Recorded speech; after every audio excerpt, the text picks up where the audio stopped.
السلام عليكم ورحمة الله. السلام عليكم ورحمة الله.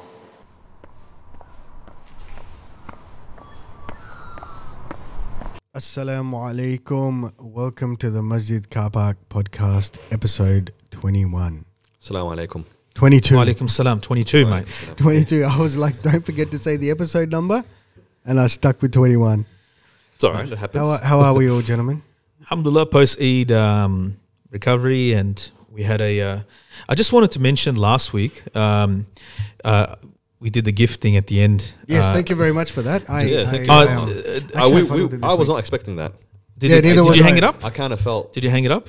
No, not yet. Okay. I want to see if the solar power works or not. Yeah. Actually, I forgot to mention something, which was actually... You know what shocked me about last week? There was emotion in your present. That's what I was shocked about. Are you really? saying, are you saying he's got no emotion? No, this is the man.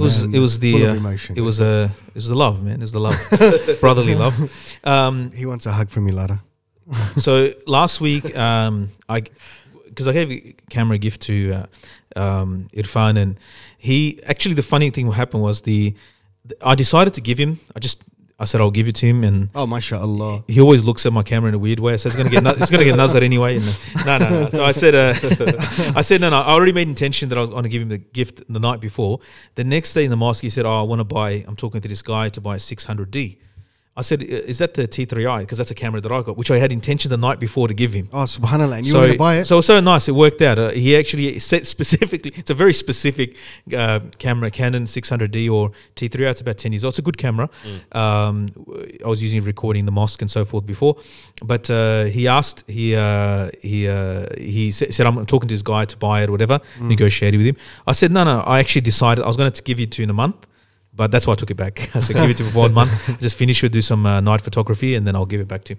So anyway, it was just a nice coincidence. Don't you wish you'd made intention to buy, get Jannah or Jannatul Firdaus or maybe a Lamborghini or... You can still make intention for that. It's not over. We're still here. Or something like that. No, it's not over. That dua was on point for the camera. Or the intention, the fikr for that camera was on point. Lamborghini, brother, Lamborghini.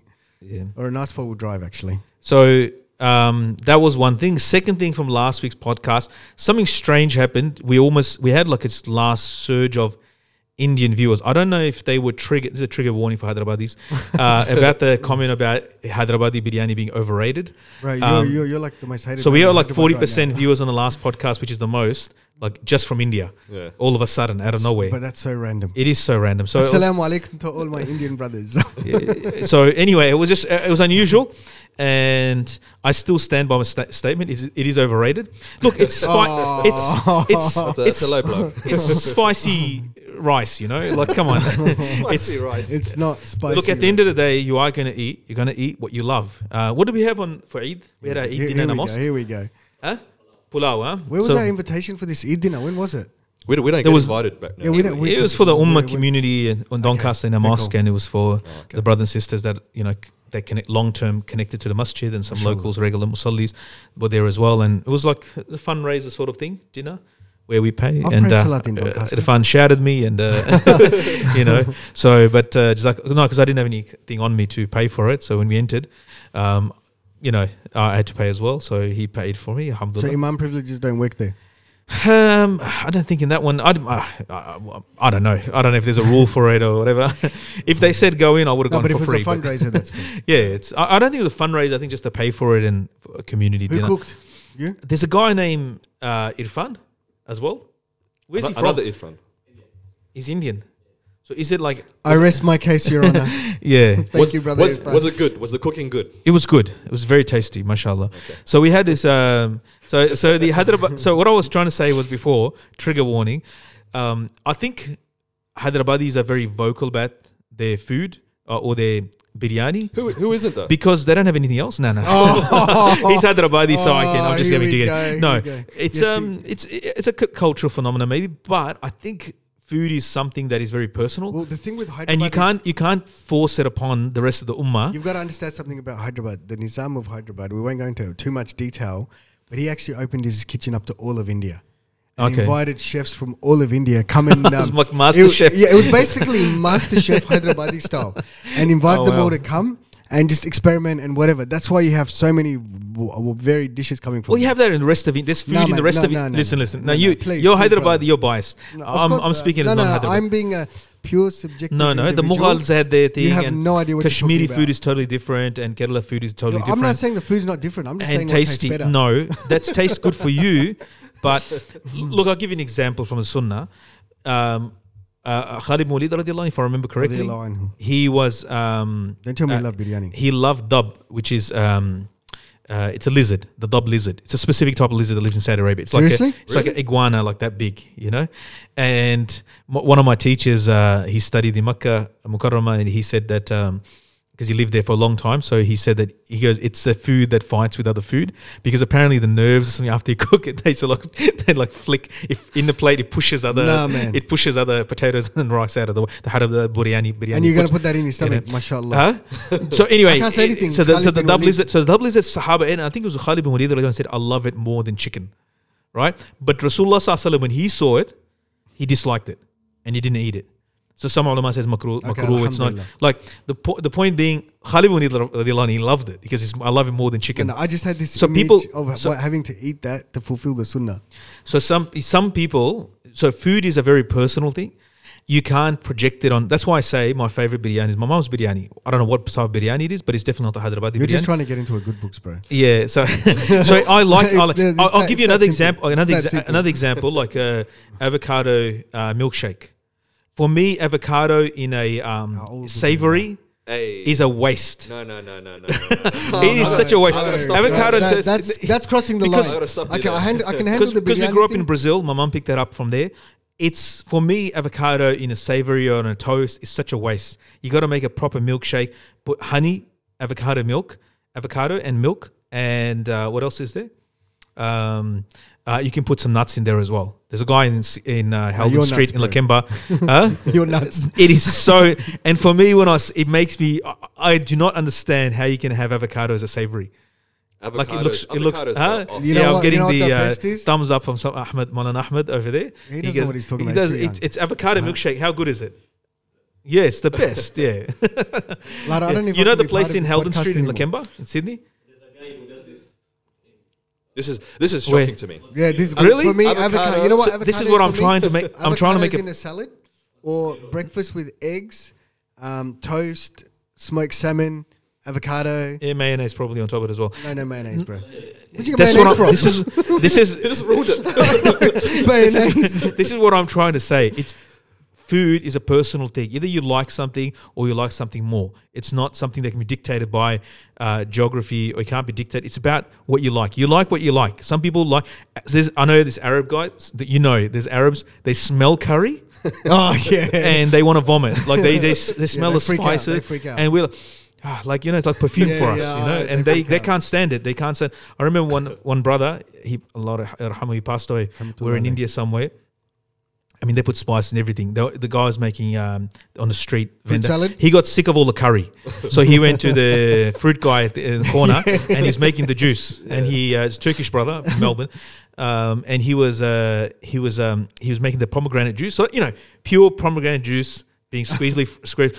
But then he just puts like a spoon of masala, like a spice. I don't know, whatever it is. He puts a masala mix into it, and he didn't know. And he said, "Oh my God," he goes, "There's curry in the juice."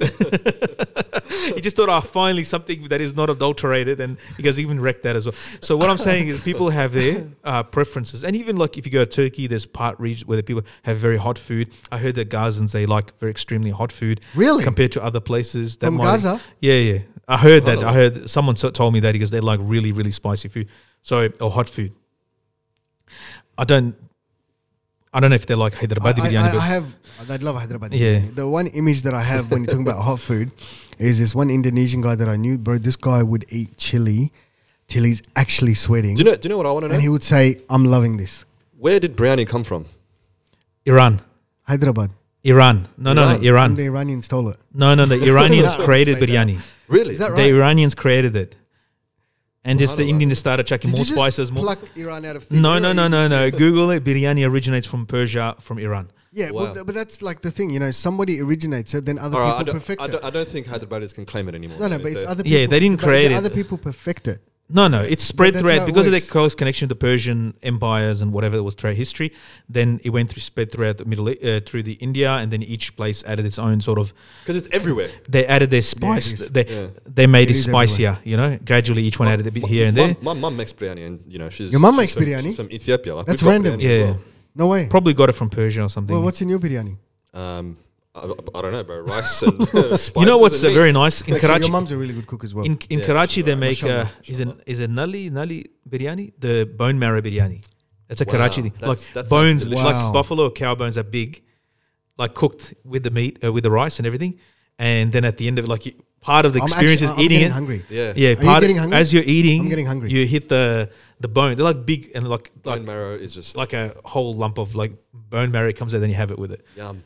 You telling me that doesn't taste nice? Yeah, but it's not Hyderabadi because you biryani. haven't had it. Yeah, see, this is what it is. It's about qawmiyat. It's about nationalism, tribalism. It's not about actually what you like. So we all have our. So are we going to be talking about food again for the first 45 Yeah, minutes I of the know. podcast? 'Cause Sorry, last let's podcast was all about food. let's continue, inshallah. Conor There's no McGregor. segue. Okay, let's go straight from food into Conor McGregor. Yeah, so The guy that's Kamar probably Usman, so careful about the Kamar food he Usman eats. basically said he's not the champion anymore. And we were talking about it a little bit back and forth that what does, like these super athletes, like they are retiring in their early 30s. But that's because and the thing is, they started when they were young. And Yeah, but you're like at the physical sort of, you peak at about in your 30s roughly, they reckon. That's Like correct. especially like with 100-meter runners. Most athletes are in their 30s or mid-30s. Very few last till they're 40, right? But I think it's different with fighting. I think it with- also I think depends if you're- on if the you're doing- sport that you're doing. Yeah, with combat, with what I've seen with combat sports, especially in the UFC, yeah. is that they peak at their like when they're 30. That's when they hit their prime. And then it's instant down. Not instant, but a couple of years, yeah. But the And point then is, it's down but from if there. your body's been subjected to that much damage Yeah, that's for the Yeah. last, since the time you're 12, 14, 15, 20 years old, that's 10 years of constant beating. Yeah. There's only so much you can take. Yeah, but I wasn't looking at it from that point of view. All right, you've done your round, you've done all of that, and at the end of it, like you're at your career highlight, or let's say you're retiring at 33, 35. Let's say I think that's like that you'd be very hard pressed to find someone in the current UFC that will How old continue. is Tyson? Oh, he's in his 50s. But even most of these sports, especially combat sports, but even most sports, footy, if you look at it, as time is going by, the young guns that come in, even NBA, you look at it, when are they retiring? It's the 30s. yeah. But then you have to like have an existence part, like you're a physical, like you're fitter than 99.99% of the world population, or maybe 99% of the world population. probably. Like you're an athlete, you're a machine still, Yeah. even when you retire, when you're down at the age of 33. Now you have to, sort of exist in the world. And this Yeah. is the one thing that you dedicate a lot to. And you could have made millions and hundreds of But millions out of it. The thing is, there's a lot of these elite athletes, whilst they're earning the money while they're working, whether it's NBA or whatever it is, they invest in a lot of Yeah, businesses. there's the smart ones they invest and now in. they have all of these programs have a lot of, I suppose, financial coaches and all of these things that assist these guys while they're working. I'm not talking about the money. That's one part of it. It's the mental part of it. Like, how do you actually come down from it. maybe not even come down, but how do you, like now there's like Ben Askren and others, they have like podcasts. They go into a podcast, like that could be like a pathway for them or something. How many podcasts, how many UFC Like, fighters? what do they have do it? after? Yeah, UFC? exactly. retirement. Like, what does it do? Like, yeah, of course, we've heard about different, we hear I the can stories in relax. Australia, like about footy players. Yeah. We were not like, they're probably like the ones that we grew up when we were kids, like in the 90s and Oh, they're 80s. gone. Yeah, but what I'm saying, like they become like, I remember one of the Carlton coach, what was his name? He was a teacher, inspector, like he was checking teachers, like a trainee teacher. So he was a coach of Carlton. At the same time, he's still working as for the because board they of didn't get paid that much back then. what is it? Victoria Institute of VT. Teaching. VEC. No, the one that takes care of I've got no education teachers in the Department of Education. So I remember him and we were like in grade 3 or 4, like we were, I forgot what his name is. I'm talking about the 80s, late 80s. So like when he was there, like he was on TV, he's the coach of Carlton. But that's because at that time the income wasn't there. Correct, yeah. So Right. so he was like, he just looked like a very meek, humble teacher. He's doing he's got a clipboard and he's coming and he's sitting in the classroom and Yep. assessing the teacher's performance. For many years, footy players had a day job. Yeah. Right. Yeah, and that's the difference. And the thing is with these guys, because the income wasn't there, they had to do that. But with these new guys that are coming through, I think they're already geared to, all right, when I'm 30, I'm coming down. I'll probably have a small midlife crisis, buy a private jet or something like that. Probably now they have counselors to get them ready. Yeah, like UFC would have There's NBA. a lot of mental health stuff that goes on. Yeah, they probably are. And even they probably have financial advisors for them to make sure. They do. Yeah, so that they don't do. Right, But I was just noticing because like how. Like the guy said, look, he's not. you don't have Kamara that Usman said charisma, he's that not the fame. champion anymore. Yeah, you don't have that where you can just go, yeah, you open your mouth against me, let's go take this on. Yeah, because you know this guy's going to wreck you. Yeah, especially Kamara Usman. Yeah, he will be able to. Yeah, so but it was just interesting that the psychological aspect of peaking at such a young age, like you're peaking at. I think a lot of it has also got to do with the fact that, like if you're talking about someone like Conor McGregor, he came from nothing. He was actually collecting, welfare checks. Is that right? Yeah, up until his debut win when he won a check for $60,000. Yeah. So when you have that kind of hunger, and then all of a sudden You've got it all. you win, I don't know, the lottery by fighting somebody in the cage for $100 million. Yeah, for 10 minutes. For 10 minutes, and then someone says, "All right, go do that again." Yeah. You're going to lose the motivation. Yeah, But the thing is, I think these guys also go, I've worked this hard, I'm looking forward to retirement. That an element of that has to Conor be McGregor one's going to be hard because he's such a show. Like he tried to make his own wine and whiskey or whatever it is. He tried to make another alternative income and brand, and like he's got that personality to create something else. Who's successful? David Beckham. He created the whole perfume. Like he created the whole. I think a lot of that has to do with his missus as well. I think it's more to probably do with his looks. No, but in terms of what he moved into.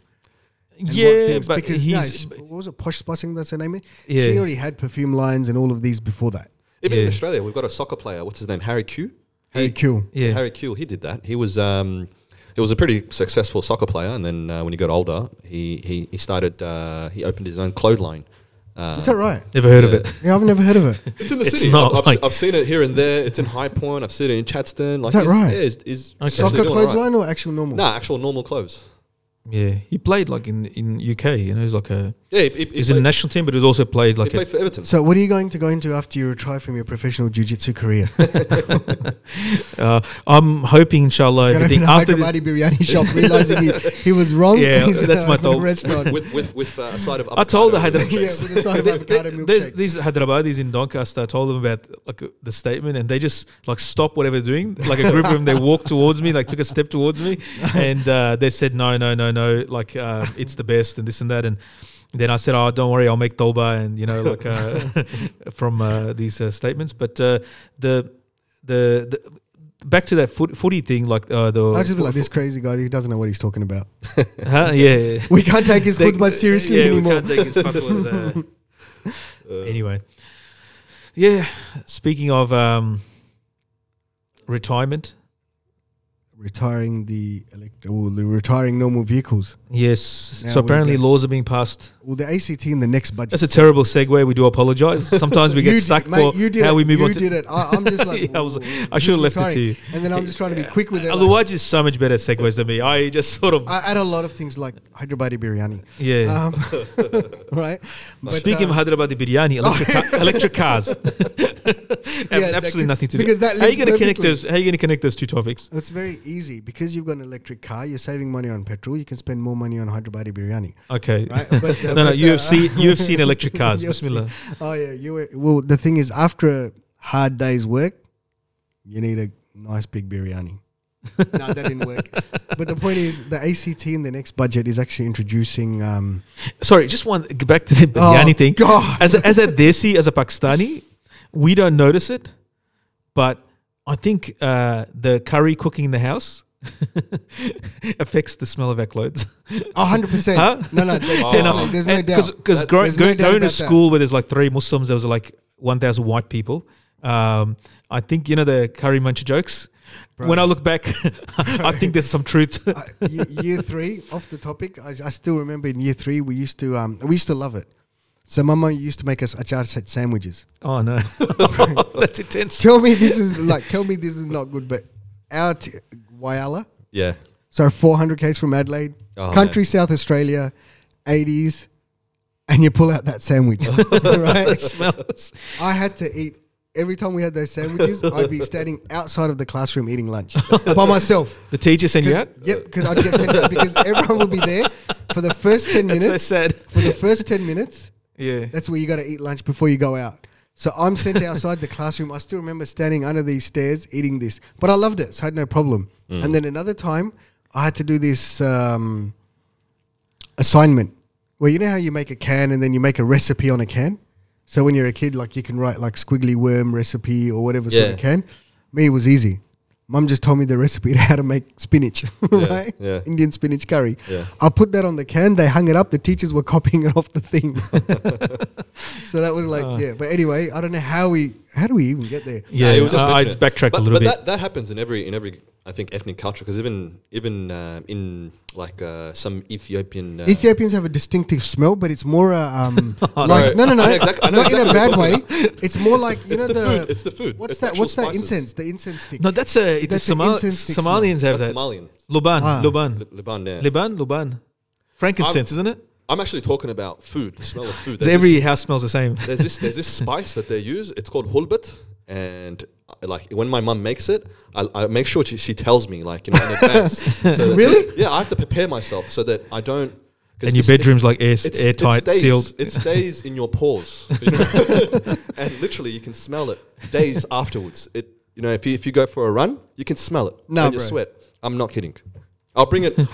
What do they put it in? I don't know how they cook it. I just know that my mum prepares it. How does it taste? It tastes nice. Yeah, your mum's. Maybe it's a tactic you can use before you go into the octagon. You know, like eat some curry. Eat what is it? Hulbata. We eat some hulbata and some curry. Right, and just throw off the game of the other guy. you know what I actually love? I can smell curry. We're going back to food again. I think are we all just hungry right now? Probably. I don't know, but injera. I'm into injera big time. Yeah, injera's nice. The Eritrean food, isn't it? Injera is Eritrean. No, come on. Eritreans have introduced. He's just a hater. Eritreans introduced it to me. For those who don't know, Eritrea and Ethiopia have had wars, and it's still sort of. I think they've not over injera. Not over injera, but it was over injera. But just trigger warning for. So injera is a Ethiopian / Eritrean food, isn't it? It's Ethiopian food. It's like next to each other. It's the same thing. So yeah. Can you tell me the history at which point who made it first? Did you copy from them? They copy from you. You know. I mean, is there a difference between the two anjeras? It was made in Iran. It's a bread, sweet bread. Probably. Yes. Allahu alam. Oh no, it's from Afghanistan. Yeah. Right. The same region. Okay. Persia. But the point is, okay, electric cars. Let's get back to electric cars. Yeah. So there was a law passed. ACT, they haven't passed it yet. In the next budget, the ACT have got plans. So what they'll be doing is for the first 2 years, if you buy an electric vehicle, up to $15,000 interest-free loan for it, and the first 2 years of registration is free. And they're setting up over 500 charging stations throughout the ACT, which is amazing. In Victoria, they had the exact opposite. No, they want to charge you. Yeah, they want to charge you buying an electric vehicle, which is right because there's because you miss out on the petrol. They're missing out on the petrol tax. So, which is interesting because it's just like, okay, so how does the ACT come up with what they're coming up with, and then Victoria's so far away? I think they've just planned and built it into their budget because for them, they're taking environment a lot more seriously. ACT? Yeah. Than Victoria? Yep. Why is that? Why is that? I thought Victoria was the most woke sort of We've got less, but the thing is, ACT, what industries do they have? That's true. What big industries or factories do they have? They have the government. That's it. Yeah. So what are they producing? What are they manufacturing? And you don't want to impact your bottom line either. So that's something to think about. True. So, but I think that's an interesting step that they've taken. Whether it's right or wrong, I don't know. But it'll definitely encourage an uptake of electric vehicles. My question is, you've got 500 charging stations in the ACT. What happens if you want to drive to Brisbane? You just don't. You just don't, or you've got to plan your charging stations along the way. It would probably happen. Yeah. That's why even the Tesla ones, the US, you get automatic. You just show your the key ring, whatever thing. Yeah. So you just show that at any those charging ports, they give you free coffee. So basically you have to stop if you're traveling across the country. So at least but I think the distance are getting. It's a free coffee every time you stop, like while your car's charging, because they know you're going to have to sit and wait. You get a free coffee. I'd be curious. That's to a know, nice touch. I haven't looked into this. How long does it take to recharge I fully? think it's 20 minutes to get enough charge to keep moving. You know, It's half an hour full What if battery. you do half an hour full battery? That's impressive. It depends which chargers you use. So they've got what's called superchargers, and those are the Tesla chargers. Yep. So they take about half an hour, 20 minutes, like what the Sheikh was saying. That's impressive. But if you use like a plug-in, like Yeah. you know, to a wall socket, it takes 3 years? 24 hours, maybe more. you leave it overnight every day. Just every night you come in, just plug it in. What happens to your electricity bill? How high is your electricity bill? And Well, again, I think that would be worked out to be less than. I think it would be What you'd less be than. spending for petrol, yeah. Yeah, you'd hope so, but at the same time, our electricity comes from coal.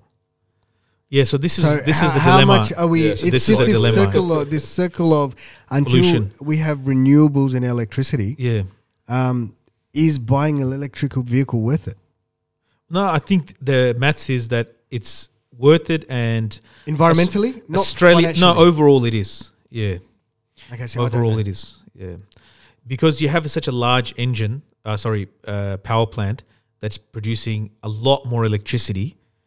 It's more efficient. Like it's made specifically for. Aren't we shutting While down a our little plants? combustion engine is just burning, like every little engine's burning. So they would have done the maths. I think that's like a basic. Aren't we shutting down all our power plants though? The coal ones. The one in Yallourn is shutting down. I think Yallourn that's North. shut down already, isn't it?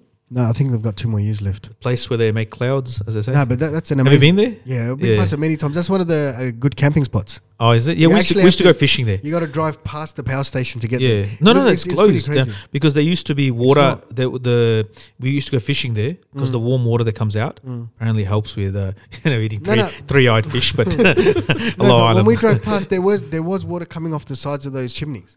Oh, okay. So I don't. It's- It's not it's- shut down. There's still smoke coming out. Yeah. You know, you guys talking about coal. The difference between the coals that we're thinking about, that's like basically very polluting to the air, and the ones that they're burning in that power plant. There's I wish I remember the names, but there's 2 grades, and the one that we were burning, doesn't actually like the carbon monoxide that it releases is very close to naturally occurring carbon monoxide. Nah, man. Yeah, that's why. Then why do we have so many people against coal powered power plants? Allahu Alam. I mean, my thing is that I think there's this whole You're not a coal engineer. push towards carbon is bad for whatever reason, because we need it to breathe, but there's this push for it to be bad, obviously, because there's this whole view of it's warming up the world. Yeah. Yeah, Did yeah. you say obviously? Yeah. Don't tell me you're a conspiracy theorist. No, on no, this. I'm not a conspiracy Apparently, theorist. that's what they're telling. Apparently, that's there's what a the thing government called keeps telling us. No. go 1 second. I'm a person who says that I don't understand, right, Yep. fully what's going on in this world in terms of how the sun affects this planet, how all the plants and everything else sort of coexist and cycle around each other. Like I don't think human beings understand how this planet works. To say that we're definitely I think we understand it enough nah, I don't to know we're doing some damage. I think Bro, I was reading yesterday, tuna yeah. stocks. Every year, tuna stocks are now down 97% as to what they used to be. Yeah, So we've lost 97% of our tuna in the ocean from overfishing. But how do we really know that, though? Bluefin tuna. How do we really know that, though? Like, I mean, Well, there are scientists that go out. Are you serious, bro? No, There are I'm scientists that I'm go just- out I'm and just saying- do I'm just this saying, research. we eat a lot. I'm We eat a talking about lot. us 3 here. How much tuna do you I eat? buy a lot of canned tuna. So I've yours contributed to single-handed this short. No, but there's like a lot of. bluefin tuna or just normal tuna? There's a It difference. won't be bluefin. It's bluefin, yellowfin. Which one's the more expensive one? The yellowfin is the more. Bluefin is no, more no, expensive. Is it? Yeah, Yeah, because- bluefin. Oh, that's the one that makes sushi out of. Yeah, That's you the one don't that's buy canned almost bluefin. like- No, it's yellow. No, it's yellow. No, bro. Have you had Solomon Blue? No. So that's the main one in Solomon Islands. Yeah, that's Then Solomon Islands. probably have. But it's not nice. You know what it is? No. I remember when you open up the can, the good one. Oh, you're talking about the can. Of course, the They good take stuff. out the good stuff and thought we it's were gone talking to about- Japan. We're not talking It's about going to We're Japan. not talking about the good stuff. I It's- mean, we're it's not talking gone to about can. Japan. Yeah, that's what we're talking It's going about. to Japan. No. It's not the good one. Yellowfin's the good one. The blue, no, that's something to Solomon look up. blue is like all the leftover skin and everything like that. That's canned over there for the locals. I remember. You're talking about the brand though. We're talking that's about right. the species. Yeah, but yellowfin is the one that's proper for sushi, and that's more. Are you sure about that? I'm sure not about that. I gotta. Nah, look it up. Yellow. Are you serious? Yeah, I'm serious. I'm You curious. have shuck on my I have tuna expertise. absolute shuck on your tuna expertise. Yellowfin is more available. That's probably why they use it in tuna, because bluefins are very rare, very expensive, very rare, supposedly. No. Let's see. The bluefin is the one that sold for $3 million. In comparison to bluefin tuna, yellowfin is leaner with a lighter taste. While it may lack the coveted fat content of bluefin tuna, yellowfin is still in great quality. what's more expensive? So bluefin is the one. Yellowfin is great for sashimi and steaks. You can also find yellowfin tuna in tins. I'm not worried about that. Just type in what is more expensive. Yellowfin, also known as ahi, is less expensive. Thank you very much. Oh, here we go. There we go. Bluefin, but not far behind in quality. That's Yellowfin easy to find in the grocery store. That's irrelevant, bro. You are not a bluefin. So what happened was what I realized what they were doing there is the good cut, because I remember We're talking about food again. Sorry, I think that's my fault. Electricity environment. You brought up tuna. No, we got to go back to the. I'm talking about what the. Let me tell you, we were in Solomon Islands. These guys, Indonesian fishermen, they're working for a Japanese company. They brought us like the steaks, and they brought us one brother with his Lebanese brother. He said that this. Like we ate about that much, like sashimi, like we made like black sauce and all these sort of things for it.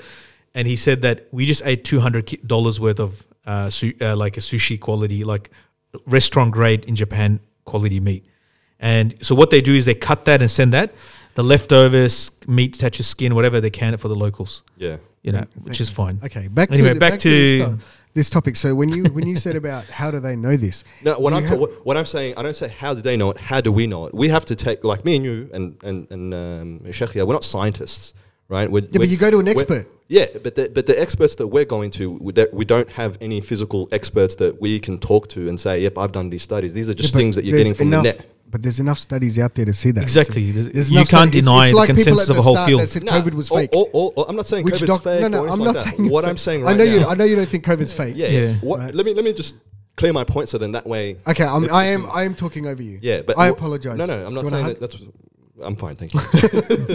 What I'm saying is that sometimes, right, people have been bought, even scientists or whatever it is. I genuinely believe that people I don't agree that everybody can be bought in the field. That's right. I think most people can. But I do agree with you. There was like a study put out by who was it? The Heart Foundation. Irfan agrees with him. Irfan's just like Heart Foundation.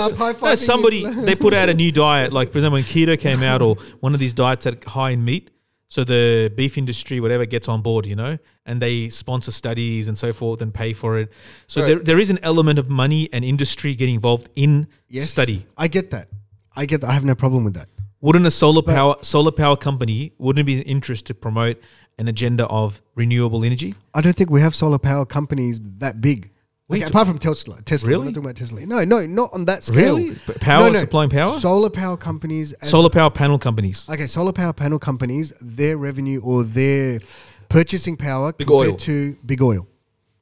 Yeah, so there you go. So but big oil what is I'm saying saying nothing's is, wrong with the environment. Yeah, but they keep burning. What I'm actually saying is that a lot of these green energy, people that are pushing, green energy, green, they've all got interest in oil. I mean, I should have probably just done proper research. But you're completely contradicting yourself there. In what way? Well, if they've got interest in oil, continue. Why do green companies? That makes sense. Yeah. If they've got interest in oil, why are they pushing for a greener environment? Easy. More expensive oil. What? Well, they're purposely torpedoing the oil industry. Yeah, but that's a very expensive way to go about doing. That's a very unprofitable way to push an agenda. But by your reasoning, if you've got more oil, no, I'm not saying surplus oil. I'm not saying there's surplus oil. The agenda that they're pushing, right, is that oil is bad, or things that are burnt and whatnot, which there probably are. I mean, to a certain degree, but I don't think it's bad to the level where they're, I don't know, the level that's right. We've got glaciers melting off ice caps in Antarctica. Bro, the No, world. Please don't say it's cold tonight. And we're actually freezing here. It's cold tonight. It is cold tonight. Yeah, I've got the heater it's here, nice. but you guys It's don't want nice it in on. here, but I mean, if we're talking about ice and things melting and stuff like that, I mean, I can talk about the ice age, and say at one stage the Earth was frozen with no help of human intervention. And I mean, those volcanoes have very high worrying me. carbon footprint. Huh? Why? Because I'm not on the. You're not He's not part of the- towing the line. I'm not towing the line. I- You're is not that- towing the line of save the environment. Yeah. No. I believe that we should Let look him after finish. the environment. I believe Okay, that alhamdulillah. you shouldn't just Exploit it. Yeah, you shouldn't exploit it. You shouldn't Put rubbish- overuse things. Use the recycle bin. Yeah, recycling is a good thing. If you can reuse your clothes, reuse whatever. That's what I products do you every have, day. I think that's part of your deen. But Is that why you smell? Jazakallah khair. Jazakallah khair. Anyway, You smell very nice, like David Uh-huh. Beckham's perfume. I'm not going to say anything. I'm not going to go low.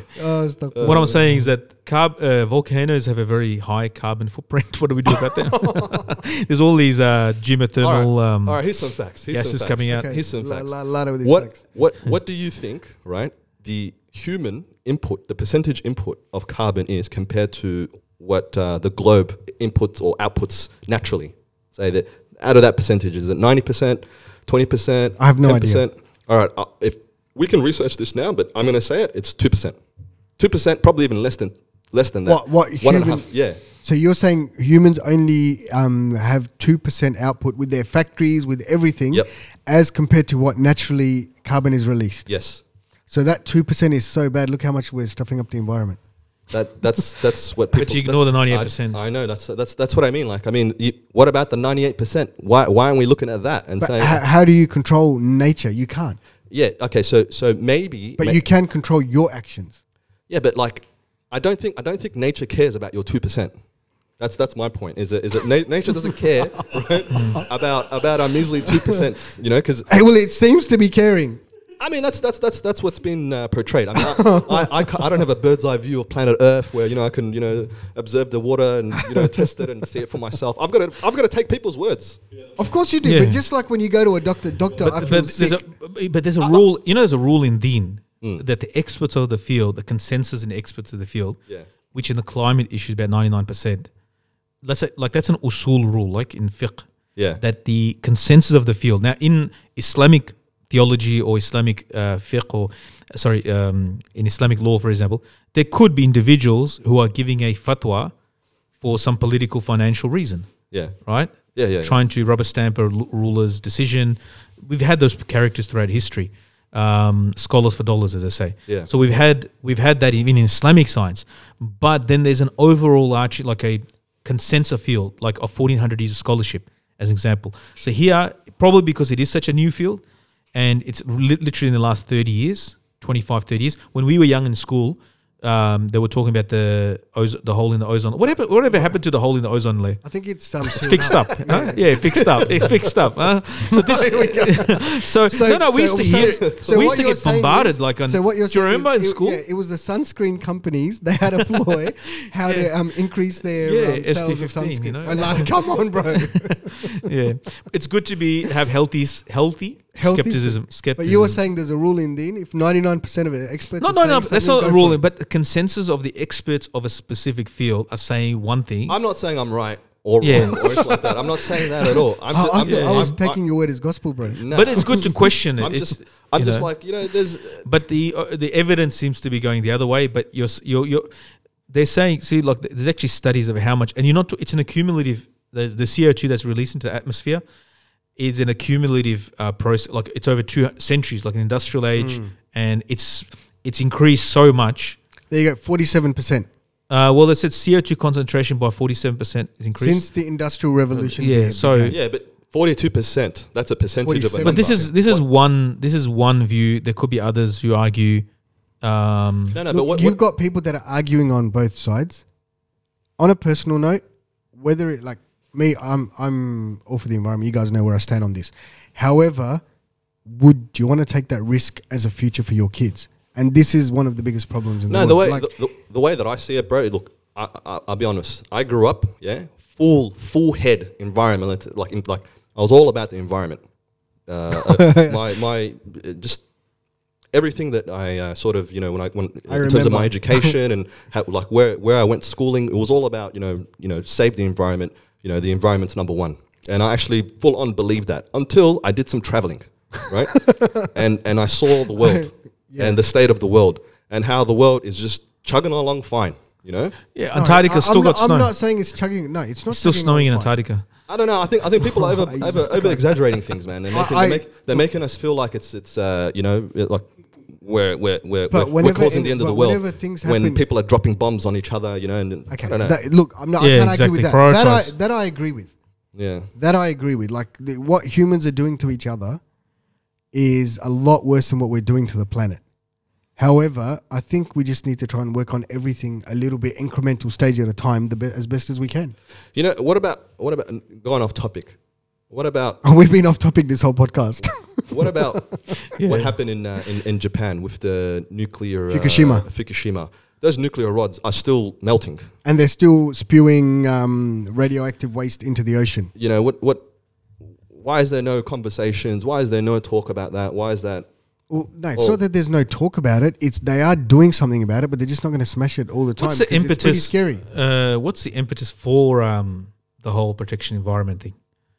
If it's not affecting our health, like overall, it's for our future generations. What for them? Like Australia's doing all right. Why should Australia worry so much? It's doing all we don't have much snow anyway.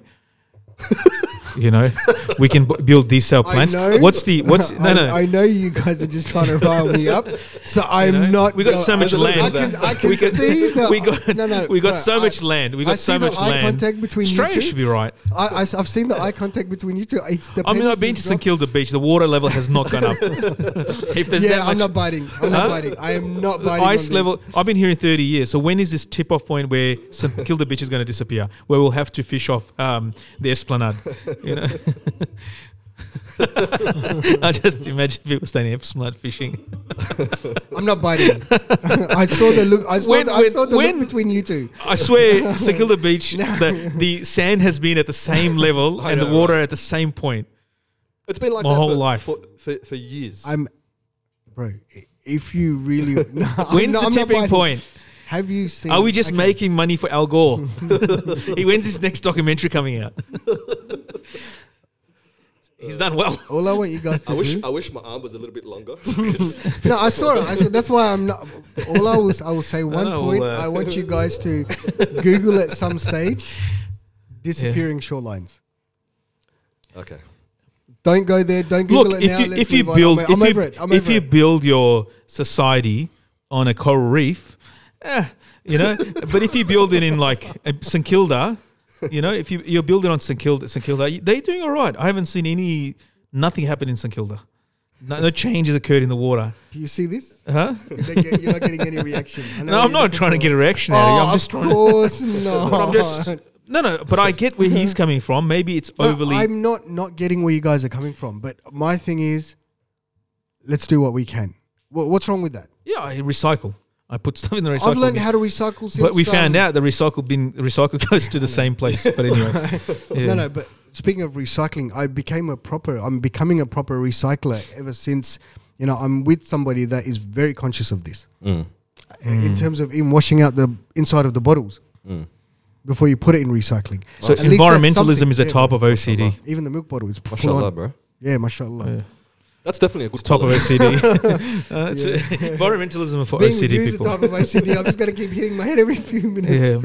Yeah. What else was there? You saying no? All right. I think that's enough about that. Wasn't even one of our topics. Okay, we've just gone from now we're going to UFOs. Yes. Speaking of the environment, I told you we should not have gone to Mars, or if we've gone now, they've already been here. Martians are here. Where do you think these UFOs come from? These UAPs, unidentified flying phenomena, was it? Unidentified aerial phenomena. So it's not UFO, it's UAP. Because UFO is that the correct term for it? Well, they made this term now because it's... sounds cooler. It sounds cool. It sounds less crazy. Less crazy. Yeah, nutty. It sounds less nutty. But I think it's environmental. It's phenomena because the other one specifies an object. While this might be like a solar flare, it might be something a cloud. Yeah, you know, a solid cloud that's moving through the air at supersonic speeds, you know, and changing direction. But so you believe in UAPs? Well, they've had documentaries now. They have pilots. They've got video now. They're released. How can you? I'm just gonna. I can use your arguments for this. How do you know they're not all in on it? Well, just to sell more Hollywood movies. It's they're pilots. They're telling us we trust them. Like we trust the climate science. I need a gravel.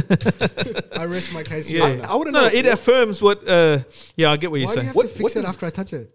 Where is the perfect position? It's like this. It should be facing in a 45 degrees angle that way. Why? I think everyone wants to see the front of it. No, it's fine. It's fine where it is. You know what I want to know is what's the position of Deen when it comes to UFOs? Is it like are there aliens like? In terms of like, is that something we can talk about as Muslims? I don't know. I don't think there's proof of aliens. That's the first thing. There's no proof of aliens yet. Yeah. Right, because there's no communication, there's no proof of alien existence. Right. So let's park that side. So this is terrestrial. This is from the world. How do you know it's not? Because there's no communication. There's no external. It's not been proven something from outside came in. So there's no proof something from somewhere else came from another. If you're talking about aliens from another planet, there's no proof of that. Right? What we've been told. So can we go anyway. by what? So yeah, whatever. But we can only go by what's been given, which is that extremely fast objects with no apparent propulsion system, no heat signature, meaning that it's not producing heat. It's almost like a superconductor, maybe, like in the way it moves. It moves in extremely high speeds. They think 600 Gs. Like that's the speed they're talking about. And humans can't handle that. And so it's moving at extreme speeds. Number one. Changing direction, no propulsion, and it was solid. They locked onto it. Yeah. And ground radar and the tools or whatever they were using on the jets, F-18s, whatever it was, they actually locked onto it. It was kept under wraps. They released it eventually. They reckon that by the end of the year, we're going to know. Some people saying that by the end of 2021, we're going to know what this is. So is it something terrestrial? It's definitely from the Earth, put it that way. Number one. Number two is... Look, the thing is... This is how I'm putting together. It's from the world. Yeah. Is it another government that is created something, some amazing fuel or propulsion system or way to travel? It's possible. You know, if you take a jet... Imagine take a jet engine 200 years ago, right? Oh, that'd be flipping out. And you shoot a rocket or something, like you're fighting an army. Just take an iPhone. That's... Yeah, exactly. That's not an iPhone. I'm against iPhone. Yeah, so whatever. You take something back 200 years ago before electricity and so forth, or a weapon or something. Yeah. You know, take a machine gun, while people fighting with swords. Yeah. Right? Well, isn't that what happened with... What? Sheikh Usman Dan Fodio when there was one...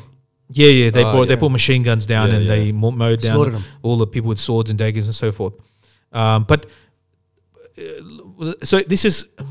most logical thing is that this is some very high advanced technology. That's what I think. That even the US government doesn't know, hence the panic in Pentagon and so forth, the statements being released.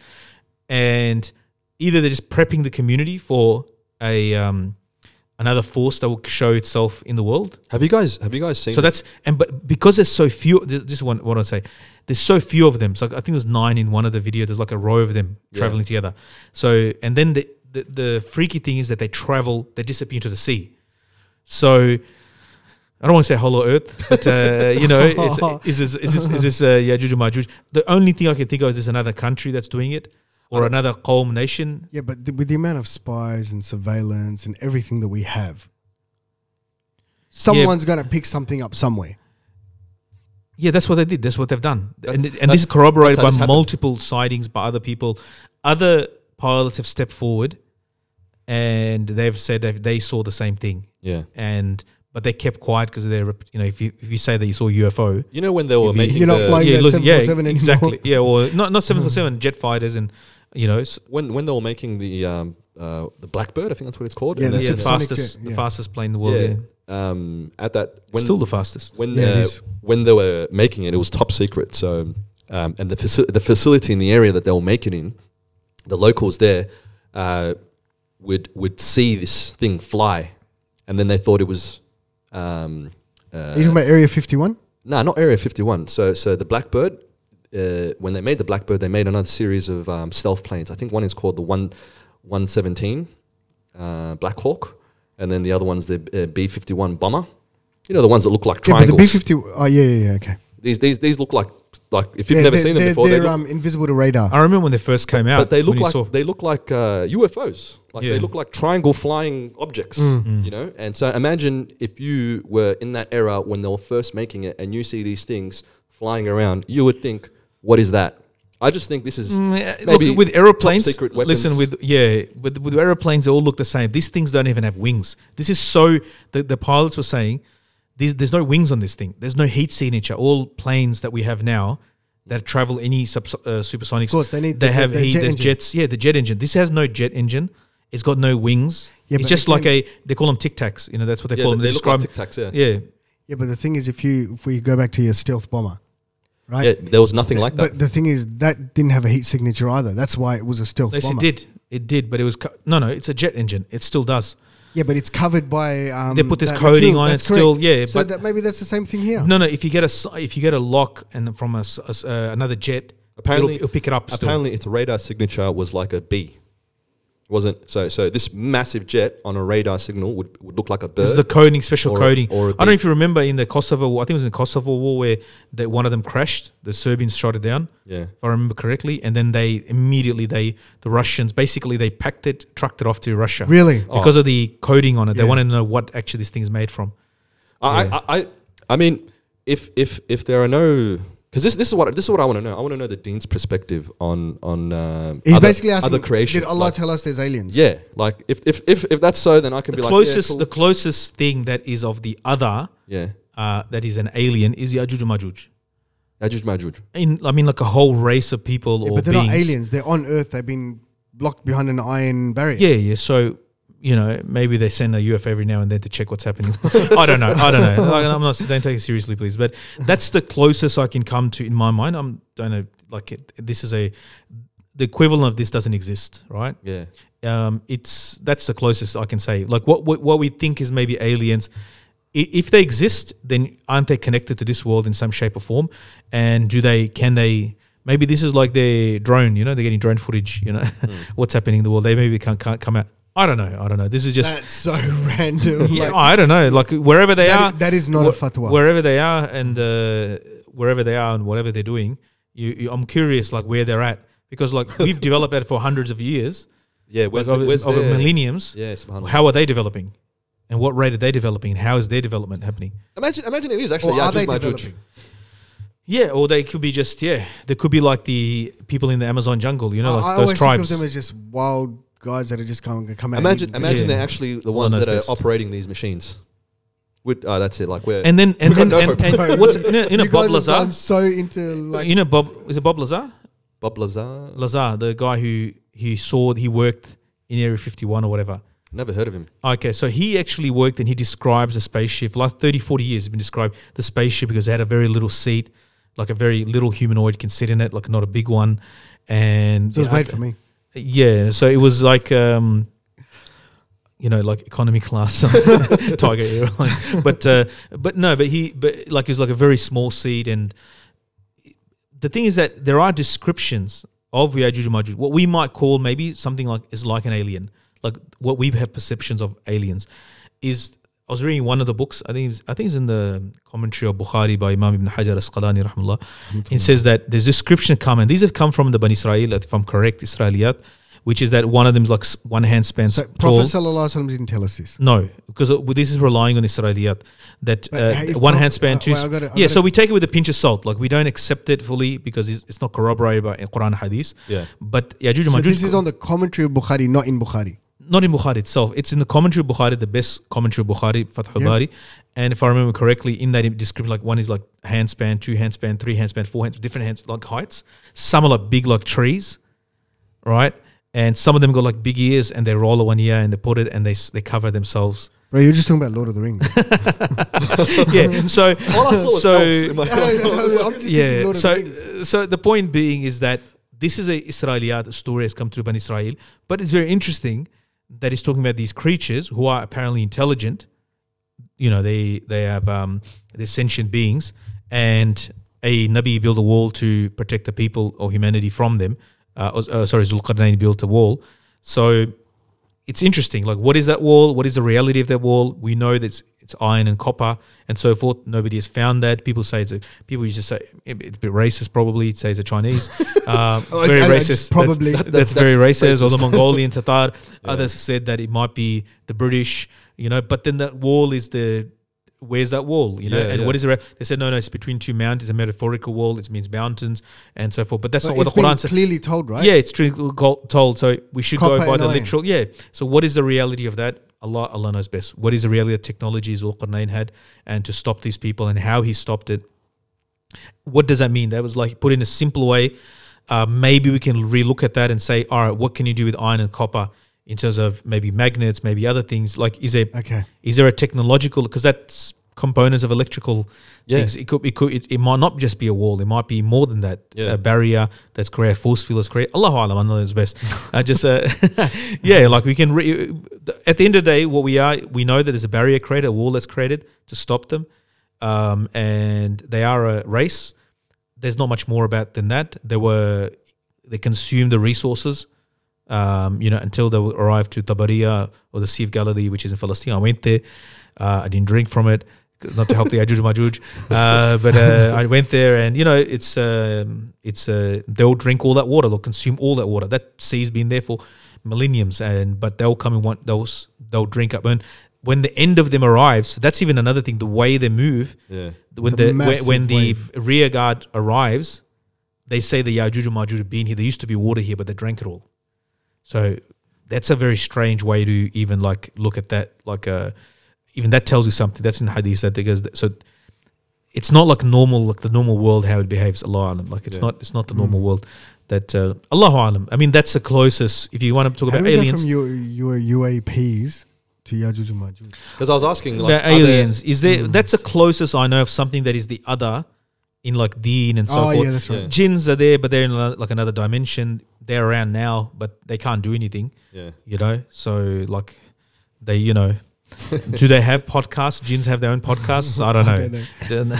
But we know they pray in the mosque, so they may be able to have, in their world, they have their own setups. Their own technology. Exactly. So, but do they come into this world? Well, we haven't seen it yet. Yeah. They do affect this world. Yeah, Hadith tells us, there's good ones, bad ones, and so forth. There's a link to this world. But as more than that, further than that, I don't know. That's the only thing I could sort of come in my mind. Most likely, it's a country that's developed a very unique technology, and I agree. That we, the military is developing stuff that's decades ahead of what's public 50 available. Years ahead. Generally, I think technology, secret technology is technology today is 50 years behind what they've got. Wish they'd use some of that technology for COVID. Back in Melbourne, we've got we just started today was wearing masks indoors. Yep.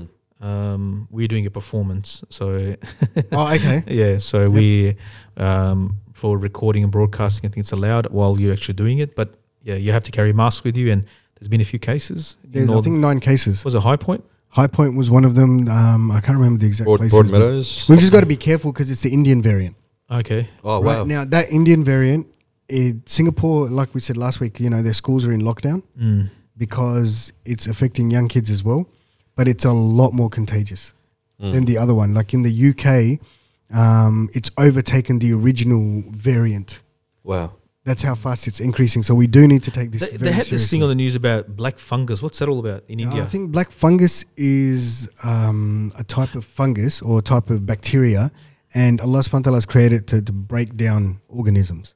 Or whatever. But people's immune systems are low. But because people's immune systems are low and they can't fight it, that thing spread. But the thing is, the people who got COVID, who already got COVID, yes, and they recover, but the immune system is weakened, yes. and then they get hits them, and they hit them and kills them. It hits your face. What do you mean? It starts with your face. So if you get a black fungus wherever you get, that part actually has to be amputated. People's eyes are getting taken out. Their palates are being taken out. Like, may Allah protect us from this. But it's pretty full on, and so that's why even now with Melbourne and these restrictions and things, I'm surprised they haven't done more.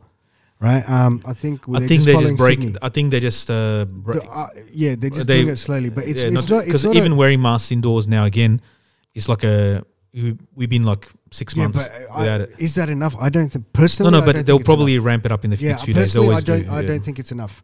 Yeah. If the numbers go up, they'll definitely ramp it up. If this is the Indian variant, we need to ramp it up. Yeah. Right? And we've been doing it so now successfully. And in India, the deaths are so ridiculous.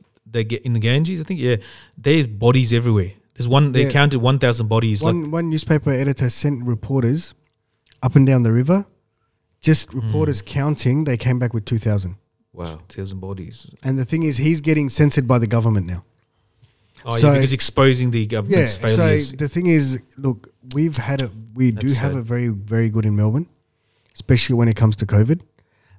Think about it, man. Like last few months, whatever, we've been out shopping. Everything's been normal. Yeah, pretty much. Yeah, we just have to be careful. Yeah. So if it's coming back, let's just nip it in the bud. Yeah. And try and maintain this. Yeah. Because we've seen what's happened overseas when people have gone, nah, we're all right, we're safe. It's only a few cases. Yeah. I think Melbourne, we're just following New South Wales. So the government is, so that, you know, the general population doesn't go, you guys are too harsh. But me, I'm an error on the side of caution guy. Yeah. I think it's just we got used to being comfortable and travel plans. You can't have more than 5 visitors to your house. Yeah. June 4th, I think, is until then anyway. I think now that Ramadan's over, I don't mind another lockdown, if I got to be honest with you. Bro, I preferred lockdown in Ramadan, man. I did like lockdown, but I didn't like it in Ramadan. Yeah? Yeah. It was nice this year to have a normal Ramadan. I missed last year's this year. Yeah. Not that I'm saying astaghfirullah, in China they to have a lockdown, but so when do we get the vaccination? When's it coming for us? Like you're not important enough. 50 over 50. Yeah, over 50. I'm not over 50. Healthcare workers. At what point does it come to the average person? I think it's just going to take its time. Yeah. The whole vaccination system or the process, countries are fighting against each best. other.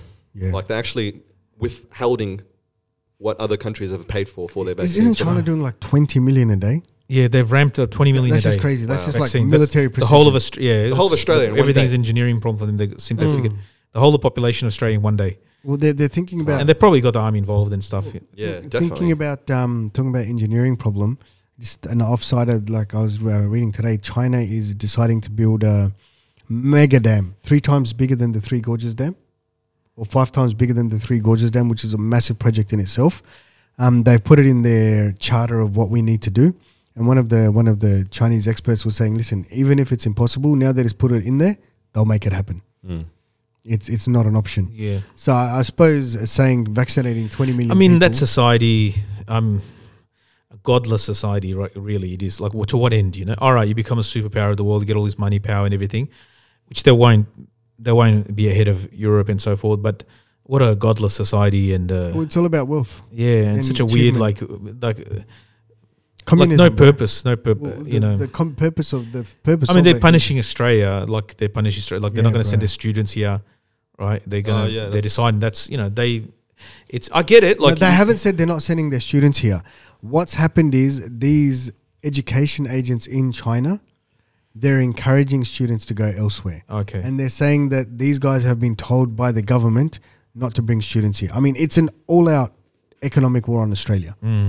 Like for all the trade, all of these things, they're just smashing Australia because Australia's like, nah, you're doing something wrong, and Australia was is forefront in telling China they're doing something wrong.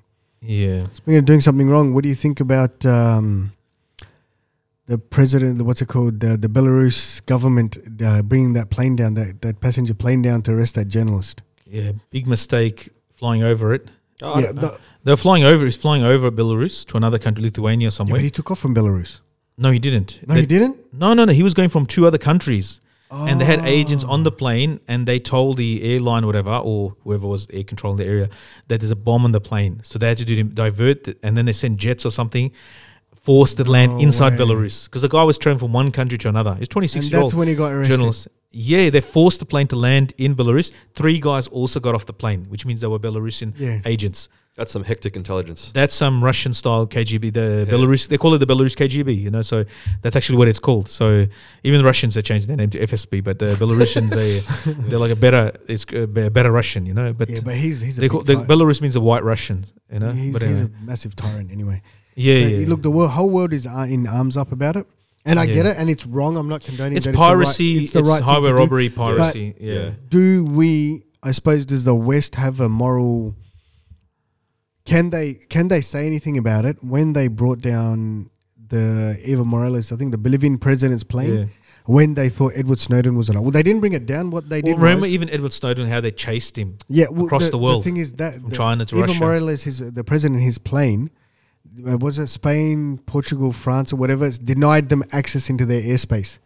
So they had to land in Austria. And then it was the Austrians, I think it was the plane was on the ground for 14 hours. Yeah. They basically forced their way onto the plane, said, you're not leaving till we check your plane for Snowden. Because they thought Bolivia was giving him so you can't blame Edward Snowden never to come back to the United States. They are absolutely... No, of course not. They're ruthless. It's piracy, you know? I'm surprised he's still alive. Yeah. It's piracy. This So on the high seas, do you have the moral high ground to say anything to Belarus? Look, they're both wrong. They're both wrong in what they did, in my opinion, because that's breaking international law. I think the way the world works, might is right. Yeah, but you know what Belarus said about it? But the West, they hide it. But Belarus said we have international precedents. Yeah, but so they use that as an example. Like journalists were supposed to be hands off and that sort of thing. Yeah. But might is right. As long as you don't do to affect the centers of power too much, they'll let you shout and scream and so forth. So, yeah. Might is right. Might is right. Going from the randomest might is right, Charlie bit my finger. I didn't even know this thing existed until I read You never seen it? Never seen it. It's been like it. 15 years on the... I've never seen it. That's and like, I didn't that's even one know of the this. classics. Yeah. Right, it's been taken off and it's going to be sold as an NFT. It's already done. NFT and it's... How much did it sell for? I think it was $750,000 or something. Dollars. Oh, that's not that much. Oh. He had 850 million views. Have you got some to give Can me? you bite my finger? Lata bit my finger. Lata. But yeah, that was a weird... because we were talking about NFTs a couple of weeks ago, trying to make sense of it. So it's the flex of owning that thing. The original, what is it? Digital signature of that thing. Yeah, so that's yours. And you don't actually own the actual thing. Yeah, you don't own the actual video. Digital but then video. But the fact that they took it off, they took it off. Yeah, why did they take it off then? That means they do own it. Not really. I mean, no, because there's other videos of it on there. I didn't watch them. I just saw the captions. However, they probably took it off. Maybe to get that was the original video. No, it was probably to get a better price.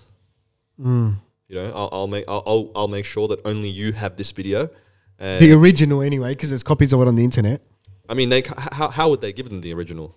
They would have to physically. It's uploaded on YouTube. Yeah, because like right now we're uploading. Yeah, so we're selling for $750,000. No. Like what I'm saying is, right now we're recording something, right? Yeah. And the original file is on that memory card. Yep. So whoever recorded, which is probably Charlie's parents, they have the original. Yep. You know what I'm saying? So because they have the original file, they can do whatever they want with it, which is posted up on the internet, and then take that post that they put on the internet off, depending on... Okay, and they've still got the original file, which they attach an NFT to. No, they didn't attach the NFT to the original file. They made an NFT, and then they made a copy of that file and attached that NFT to it. So it's like remember when I go back to that point of the photographer who's taking the basketball pictures for basketball trading cards, he takes a picture, those pictures on his memory card, and then he probably puts them on his computer, and then the cards get printed, and then those images go onto the card. So it's the same type of thing. So these guys have produced an NFT, and then they attach whatever product to the NFT, and then what you own that's I guess unique is not the picture or the image or the video or whatever. It's just the NFT. It's the token. The token is the only thing that's original. It can't be changed. It can't be copied.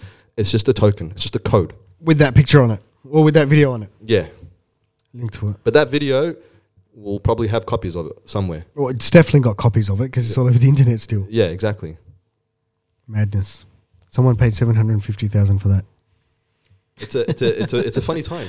Yeah. How much do you think we'll get for an NFT of the podcast? I don't know. We could surprise. Minus $300,000. How much artistic, value is in this? Yeah, bro, we're not getting much money. Come on. The enjoyment that we have producing this. It's fun making it. Yeah. Definitely, it's fun doing it. Just one thing, people shouldn't take the podcast as we put the disclaimer. This is not a fiqhi thing. Yes. And sometimes we do get hectic fiqhi though. Yeah, we do a little bit, but we enjoy doing this. This is about enjoyment, and the people who listen to, they also enjoy listening to it. So just an update on the Palestinian thing. Yes. There's a ceasefire, alhamdulillah. As the journalists go in, the rubble, the deaths, and so forth. Many charities here, mashallah, in Melbourne, they're active. It's very sad to observe the devastation, but Hamas, the political entity that rules Gaza, have claimed victory. Israel's claimed victory. I think everyone's lost in this one. Yeah. Are there any victors? I don't think there are any victors. I don't, long term. And this is just a cycle that, unfortunately, but one thing is there, the amount of noise that was made about it. Some people are saying, objecting that, well, in China, the Muslims are suffering more. Why do the Muslims do more? Yeah, that's an interesting thing to, and in Chechnya when it happened, there's different people talking online. The conversation is interesting, not what's happening in China. Yeah. That's just zulum. Yeah. So it's across the board, and people are saying, what's the next step? What do Muslims do? Like, whether the protests are effective in any shape or form, whether some ulama even saying that the BDS movement is not actually, should not be part of it. The boycott movement is not really effective, and it's not a good way to create a positive, thing. It doesn't work. It's not effective. There's those arguments. We mentioned before, these are things that people can do. I've mentioned it before as well, but there are people who raise objection to its effectiveness and so forth.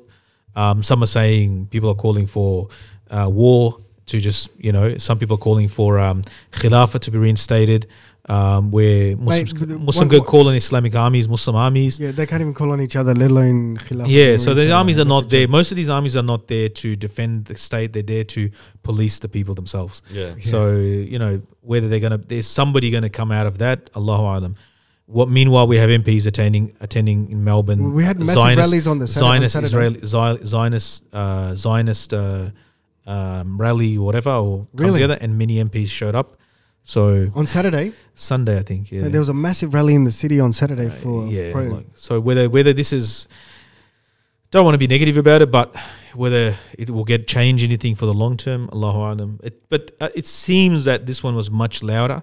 It was the protests and so forth, but whether that would translate into any sort of thing, and Allah knows best. It's not to give up or anything, but is the solution might come from left field. There will definitely be a solution, and we have to look deep into the Quran and Sunnah to find a solution.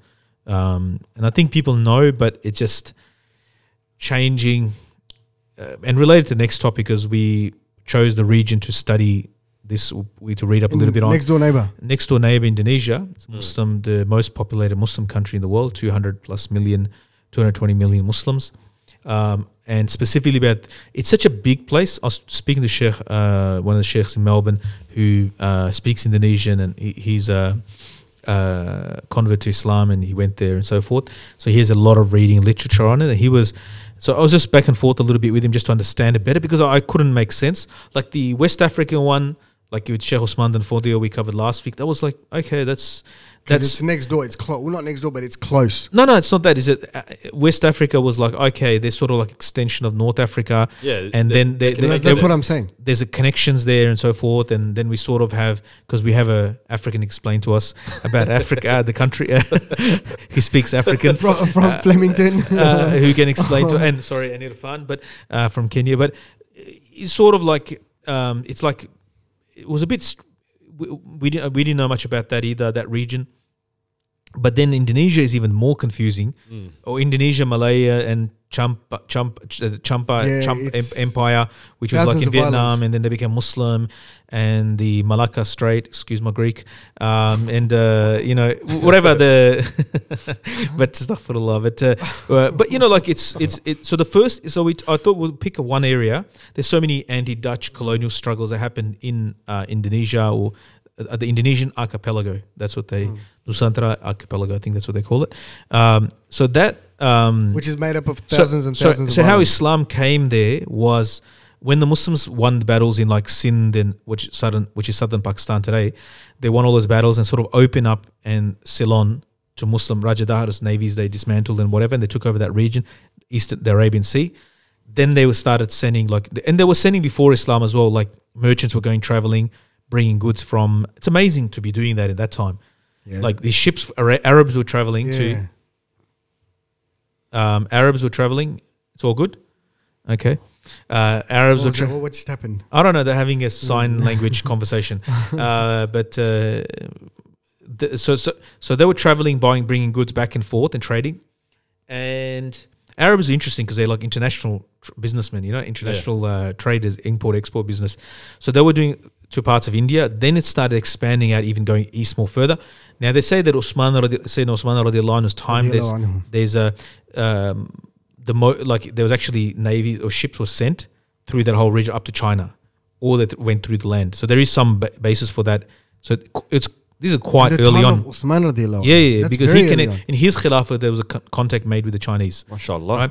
So then he arrives. So anyway, these Arab traders, da'is, they say Sufi Mashayikh, people from India, people from mainly Arabs, they came because they had the biggest impact and connection with that archipelago. So the first place they came that said recorded, Marco Polo went there as well. He said in 1200 he saw Muslim towns in what is now known as Aceh, which is the northern part of Sumatra. Like you got the main islands, Java and Sumatra, like the two biggest ones. But there's like thousands and tens of 10,000 islands. But those are the two sort of like core areas of Indonesia today. And then on the other, across the strait was Malacca. In Malacca is where the Portuguese, so this is about 1500 Portuguese, they still have this till now. They established all these sultanates, like Brunei is one sultanate. And if you go in, was Brunei established by the Portuguese? No.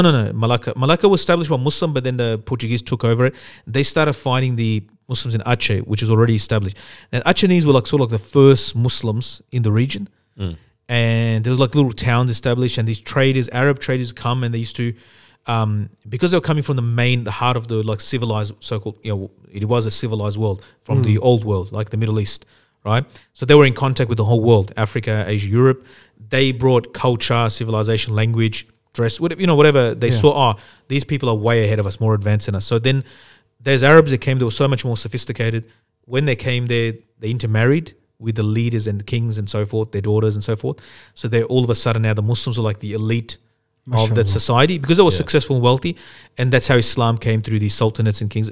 Long story short. And so through trade, through marriages, through in some places conflict as well, victories and so forth, Muslims, they Islam started to spread. Sultanates were established, modeled on, even to extend armies were modeled on.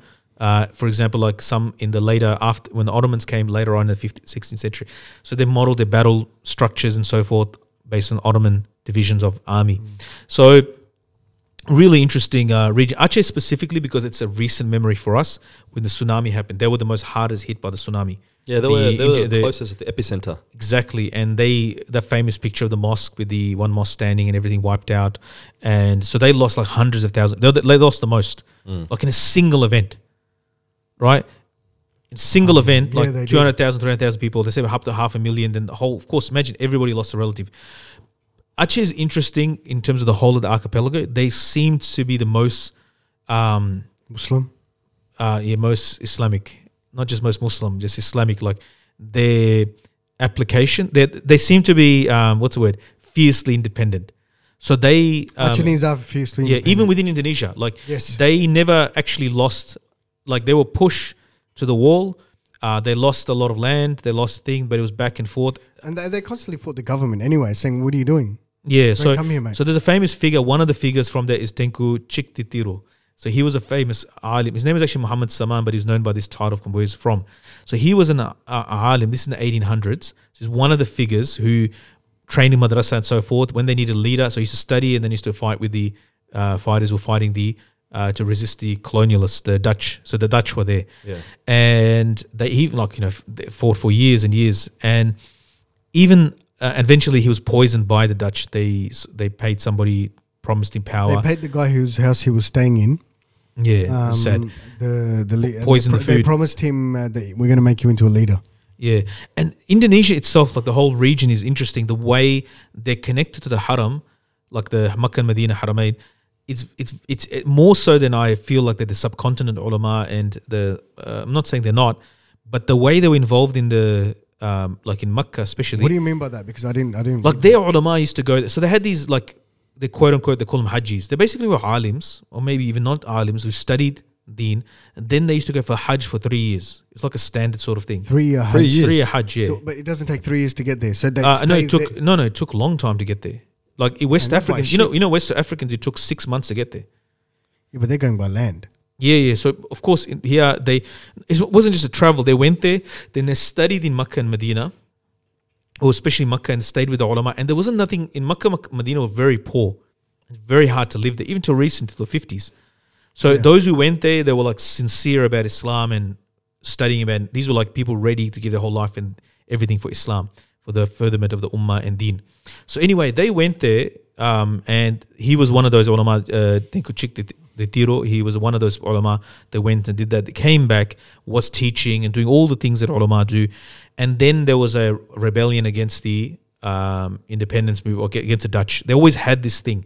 The Acehnese were like, they're kind of interesting because they are like I said, fiercely independent. So they, they're always fighting against the Dutch. And this is a strange thing. They were fighting until 1930s or 40s. So like in February they're fighting. Yeah. They're fighting the Dutch. Yeah. And in November they're fighting the Japanese in World War II. Like they fought right. And even after independence and Indonesia was made as a country, they did not acknowledge Indonesia. Yeah. So they were like separate. They didn't want to be part of Indonesia, I think. So they want to be an autonomous region. They want to be they wanted independence. Then finally they capitulate. I think Indonesia, and they're more religious probably than the rest of, as far as I can read. They were very more conservative than the rest of thing, and that showed after their reaction to the tsunami as well. The reaction is what? That we've sinned and therefore we need to implement. Was that the general? Yeah. They're like, this How is do something. You know this? You can read, you can find about it, what they said about it. So there's articles and so forth about it. Their reaction was to implement more deen at a legal level. That's why they have these like religious, I don't want to say police, but like groups from the government that make sure people are obeying the orders of Allah and so forth, So they're very, historically, they're fierce people, they're independent people. They gave it to the Dutch for a long time. And they were not never broken. Yeah. And even until now, the Indonesian state never their army was just called out right now, like this is just recently. So but they did a negotiation that they'll give them more autonomy. So they're in an autonomous region within Indonesia. Very interesting. So Tengkeu Cik Di Tiro is one of those heroes of that region. And just one thing to remember is actually historically, even in the 1500s, the Ottomans sent ships I was reading somewhere there, Somalis from Mogadishu. Went there, soldiers and sailors and from what's that place? Debel, not Dabel from Gujarat, but Debel is a place near modern day Karachi. It was an ancient like city, town. So from there and from Swahili coast and Arab and so forth, Indians, and they went there to serve. If I just high-fived because you said Swahili coast. Oh, okay, so the Swahili coast here. So your ancestors, bro. So they sent like the Ottomans sent navies and ships and engineers to teach them how to build cannons. So by the 1900s, they had like 1,200 cannons, the Acehnese. And some were stolen by the Dutch, and it's got the Ottoman seal, and they melted it, and they used it for church bells. So there's church bells in that region with the Ottoman seal on it. Yeah, but if they melted it, how's the seal? I don't know. Somehow part of it maybe stayed or something or whatever, but it still apparently exists. So anyway, in the middle of this, like you have these ulama. Indonesians got such a diverse history. I thought I'll just start with that one person. You can read about yourself. Tengkeu Cik Di Tiro, the Sheikh Rahmullah, Shaheed Rahmullah. And number one, maybe put his name in the people can go read up on him. There's an Ottoman expedition that went there. Their history in Islam, they're like the first in the region to those townships. And when Marco Polo came in 1200s, he found in northern Aceh, he said that but what happened was the first sort of political thing is the Sultanate of Malacca. There's a lot to read about. Indonesia's got a lot of rich history of Islam, the spread of Islam, how it spread, and so forth. Part of the work that was done for Islam to come there is what happened in Sindh. The Banu Umayyah. Banu Umayyah doesn't get a lot of credit for the expansion of Islam. The greatest khilafat in terms of land-wise that ruled, but it was started by Sayyidina Muawiyah radiallahu anh. The greatest expansion of Muslim land is under the watch of the Banu Umayyah. Even though a short while after the Khulafa Rashidin, it's 70, 80 years or so, but they actually they ruled the greatest. If you want to know about, they don't get a lot of credit.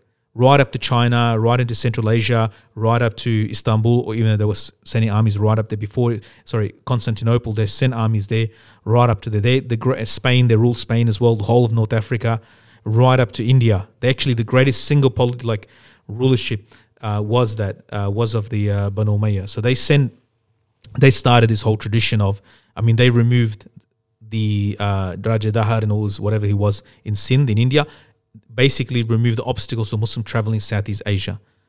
So it didn't just, like people say Islam spread without any Indonesia. No, Islam didn't spread anywhere in the world through, people had to accept Islam, right? So, you know, they still, those religions still exist in the Muslim world that were there before Islam. But there was a lot of sacrifice done in what is South in Sindh, and there was battles fought and so forth, and a lot of work was done. That removed the obstacles, and then those traders could travel freely, Muslims could travel freely to Southeast Asia. Sorry? And deen spread with them. Yeah, exactly. Like it spread in Afghanistan, like spread. The battles were fought. There's no shame in mentioning that's history, and that's the truth, you know. So there's no shame in that. But I was surprised how late Islam spread throughout Southeast Asia. It's more like 500-600 years. Like even though it was there very early on, but really took like even the 1500s, it was like a bit, you know, it wasn't fully there. Like if you see all the rulers that were there, then all these little sultanates. Like in Malaysia, they have each state's got a little sultan. Yeah. They got like 9 sultans. So that seems to be like a feature of the culture in that region. But worthwhile study, because that's our closest Muslim neighbor to Australia, literally north of us. So it's the closest neighbor. It's more closer to New Zealand. Is it? Yeah. I think border-wise, it's more closer. Wow. But it's not close to the main cities. It's close to Darwin, you know. But anyway, it's not really important. A country town called Darwin. No. But anyway, so worthwhile study to look at, and inspiring ulama especially, and people that were there. These hajis, I was surprised at how they were just called hajis. I thought, why do they keep mentioning haji so-and-so and haji so-and-so? Yeah, that's right. It's just like hajis, like we got like 50 hajis in our mosque, you know, like, and they all retired old men. You know, most hajis are usually old men. I was like, why do they keep mentioning hajis? Oh no, haji was like a very honourable title. They went and stayed there for 3 years. 3 years. So everybody that went for hajj stayed. They were like an alim, but it was almost like a special type of alim. Maybe they're not ulama fully. Some of them were not ulama, but they were like, oh, okay, it's not just Hajj. They didn't go for like... You went for 3 years. Went via Dubai to Medina and came back 2 weeks later and, became a community leader. It wasn't like that. It was, these guys were... No, I'm not talking about Australia. I'm saying like that's, in our mind, what a Hajj is. He can do the Hajj in 2 to 4 weeks, you know, and coming back in the home and sleeping in your bed. Oh, these guys committed. They were committed people to Islam. That's probably the way to put it.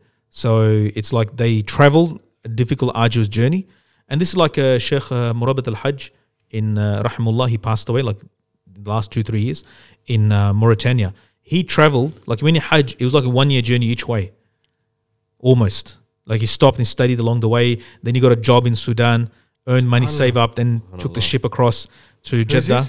Sheikh Murabat al-Hajj, Sheikh Hamza Yusuf's teacher from Mauritania. So he's subhanallah, he like it was like a 1 year journey. I think it was 6 months or something like that. But walking. Subhanallah. Yeah, I want to actually do more research about Sheikh Hamza Yusuf and his whole knowledge. Well, he's got an interview coming up, interesting interview people are excited about, which is going to be interesting. Jordan B. Peterson. Yeah. He's got a really exciting... May Allah give that guy hidayah, man. I mean... Who, Jordan? Jordan Peterson. Man, everyone, but it's Sheikh, I mean, who else would you want in front of an intellectual like that, apart from... Yeah, it's a good match. Yeah, inshallah, Allah give him the tawfiq, and should make dua for him that Allah... I think inshallah he'll be good, inshallah, bismillah. But we do need to make dua for him. Yeah, inshallah. That's like 2 intellectual giants from opposite ends of the spectrum. Yeah, I wouldn't say they're two. They're both conservative, but it'll be interesting. I'm looking forward to watching it, inshallah. It'll be very interesting. Interesting interview to watch, inshallah. Allah give him hidayah. Ameen. And everyone else that watches it. Ameen. All right, I think it's Irfan's getting tired. Yeah. It's getting late. It's midnight. Yeah, man. I don't know why we do this to ourselves every week, but thank you for watching. We say we're going to do 45 minutes to hour 15. That our actual is to be about an hour. 45 minutes.